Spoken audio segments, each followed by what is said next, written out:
So on this next section, I'll go over the different types of US companies and how they fit in to this whole structure here. Just very high level, an LLC is more than likely going to be the best structure for most of the people on this call. If you're owning an agency and you're not a US citizen, there's typically the most benefits would typically be in doing a US LLC. There is also another type of company that we can form here at Dula. It's called a C-Corp, or you'll hear the term C Corporation. That may be a good option, especially if you have US models making more than 150 to $200,000 a year for tax purposes.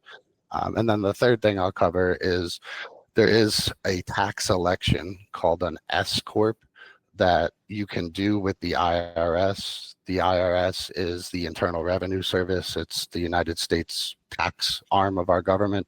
I'll cover that later in the presentation. That is only for American citizens.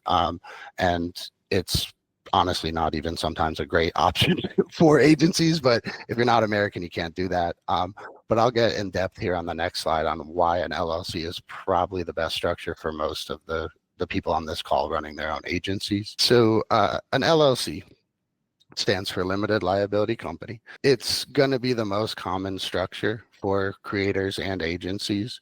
It's a very easy way to set up a company and do business. It's not as formal as some other company types, meaning you do not have to issue shares of stock, you do not have to have a board of directors, you do not have to have annual meetings.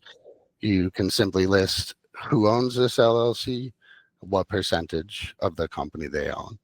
It, of course, combines the liability protection that separates your personal finances from this new business's US finances.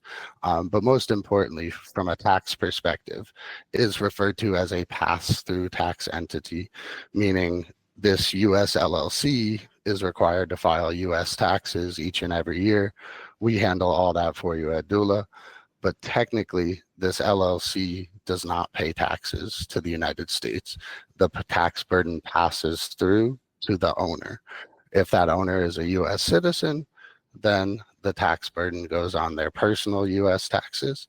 But the advantage for offshore or non-American agency owners is you will not pay any US taxes with the LLC. You do have to file US taxes, declare your net profit.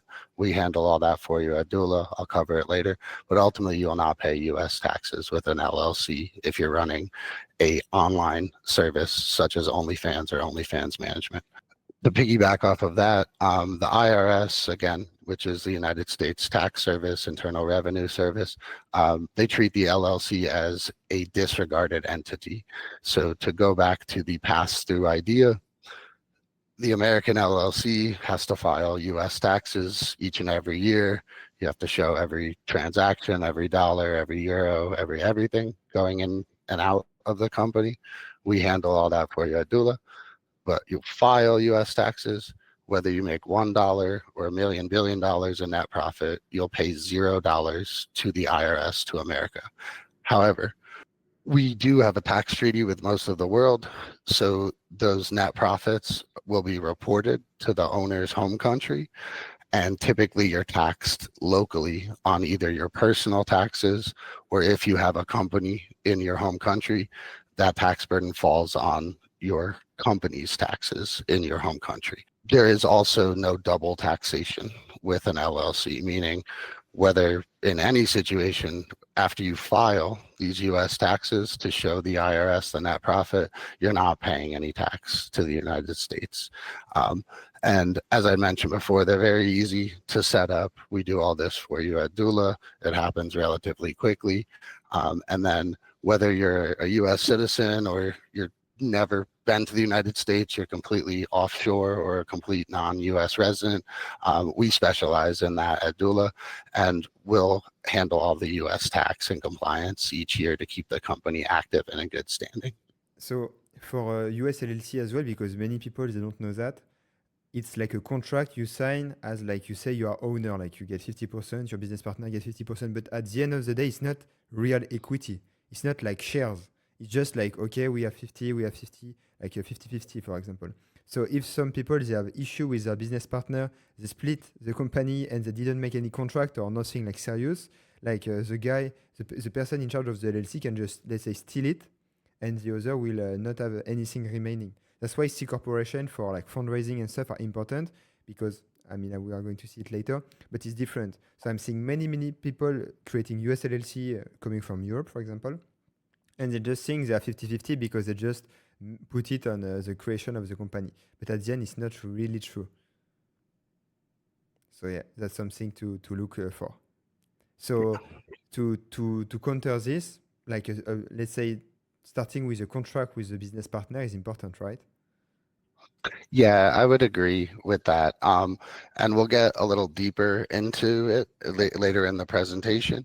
But most of the US states that are beneficial for tax purposes, they actually don't formally record owners' names on that paperwork. So to be specific, Delaware and Wyoming, which we'll talk about later, have no state tax. So you give them 0% of your profit as well.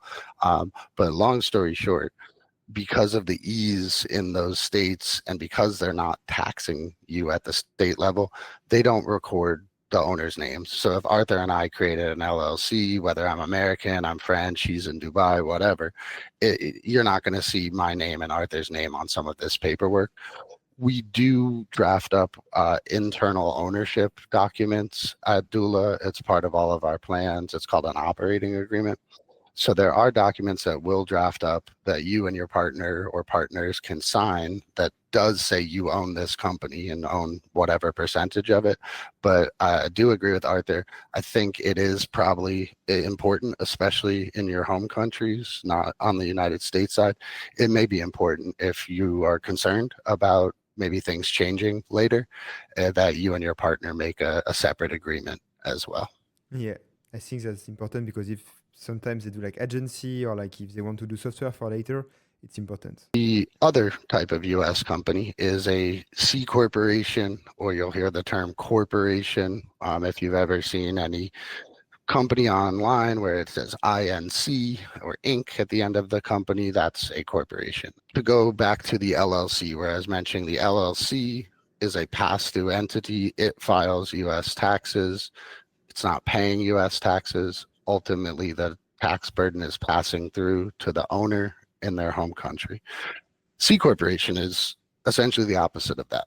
A C corporation, the IRS in the United States says, is a separate entity itself from the shareholders.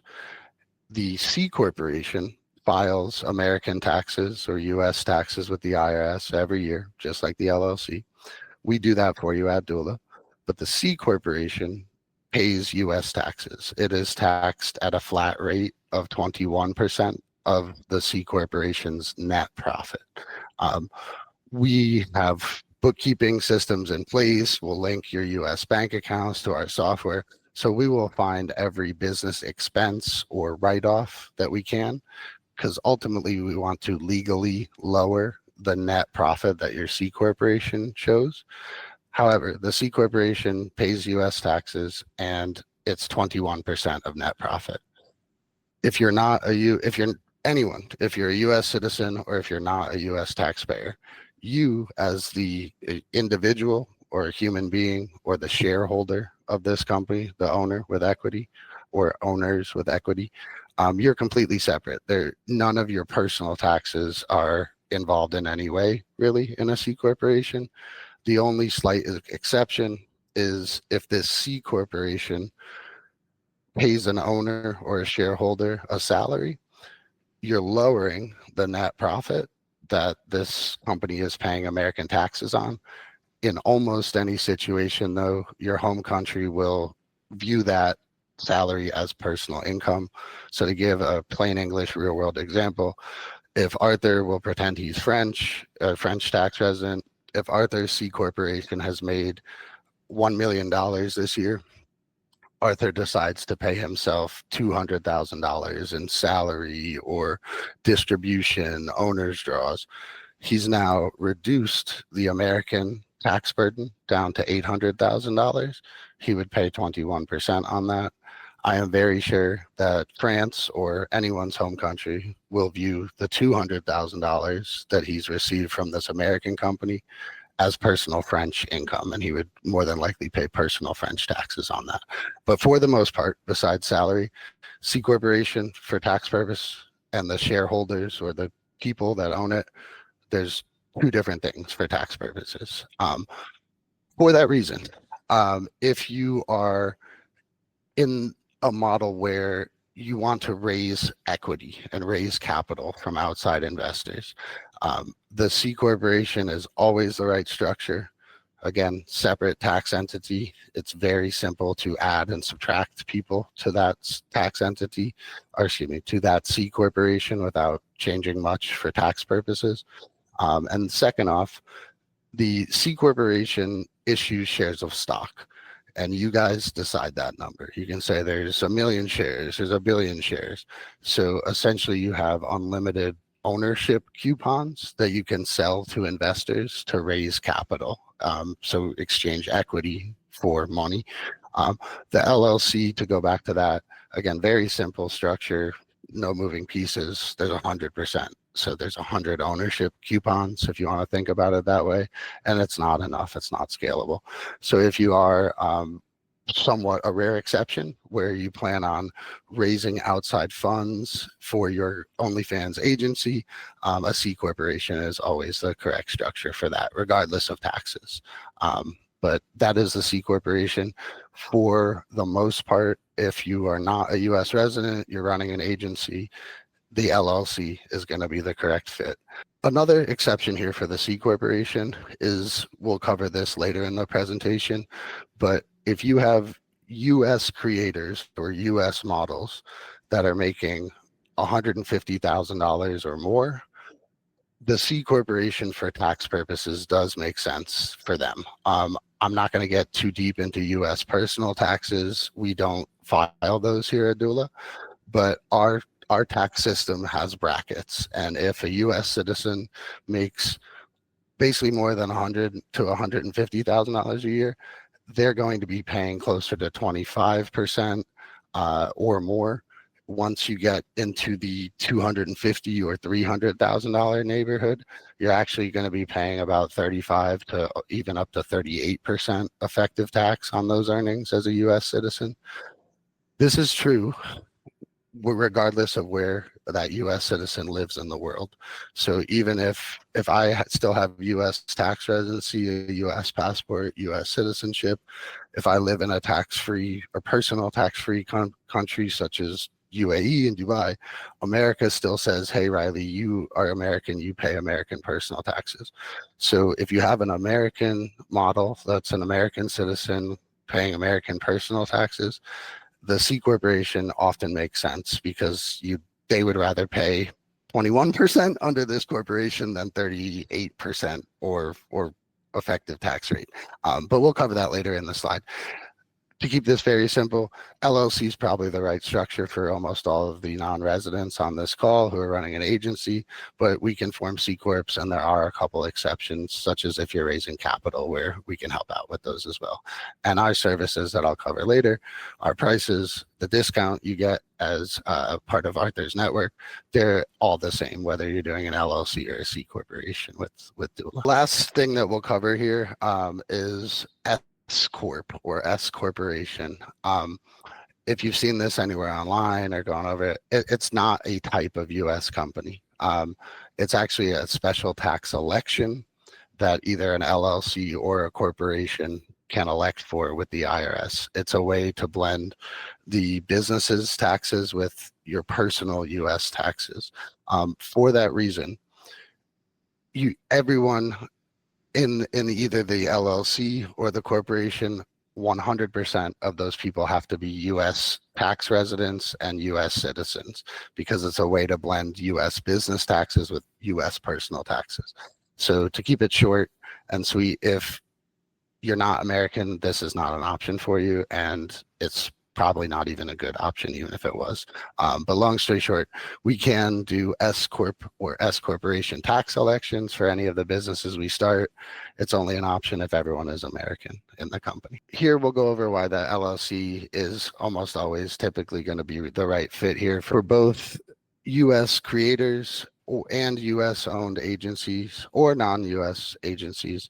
It's always a practical choice. Reason being, LLCs are a very simple structure. You do not have to issue shares of stock. There's no board of directors. A very easy and flexible company to set up. And as I mentioned earlier, for tax purposes, the LLCs are totally a pass-through option. So very easy and a very logical and practical choice for both agencies and creators in the OnlyFans space. You do still have all the benefits of the U.S. company with the LLC, the liability protection, access to the U.S. banking system, U.S. credit cards, U.S. fintech. You can, of course, accept USD through your OnlyFans account directly into the new U.S. LLC. But it really does offer the protection that your agency needs, the credibility that a U.S. company brings, and of course the efficiency for tax purposes. And that's true whether you're a U.S. citizen, U.S. creator, U.S. agency, or also, of course, very true for all of our non-resident clients if you're not U.S. owned agency or a U.S. creator.